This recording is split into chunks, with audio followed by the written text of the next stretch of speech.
শীতের রোদ ভারী মিষ্টি, তাই না? সাথে ভিটামিন ডি। তো কোন টাইমের রোদটা এক্স্যাক্টলি নিলে আমাদের শরীরে সবথেকে ভালো ভিটামিন ডি অ্যাবজর্পশন হবে বলুন তো? সেটা হচ্ছে 10টা থেকে 2টো, বা এদিকে আমরা 9টা এক্সটেন্ড করতে পারি, এদিকে 3টে, মানে 9টা থেকে 3টে, এই যে টাইম পিরিয়ডটা, এর মধ্যে যদি আমরা ভিটামিন ডিটা নেওয়ার জন্য রোদে এসে বসি, ফেস, হাত, পা এগুলোকে ওপেন রেখে বেসিক্যালি অন্তত, আমাদের শরীরে ভিটামিন ডি সংশ্লেষ খুব ভালো হবে। আজকালকার দিনের যে সিনারিও, তাদের রোজ নেওয়া তো সম্ভবই নয়। সপ্তাহে 2 থেকে 3 দিন অবশ্যই চেষ্টা করব।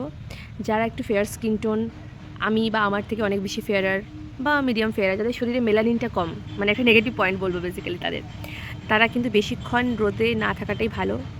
কেন কি ইউভি রে অনেক বেশি থাকে এই টাইমে, খুব এক্সট্রিম লেভেলে থাকে। বাট আবার এই টাইমেই সবথেকে ভালো সংশ্লেষ হয় ভিটামিন ডি স্কিনে। সো এবার হচ্ছে কতক্ষণ থাকবো আমরা রোদে।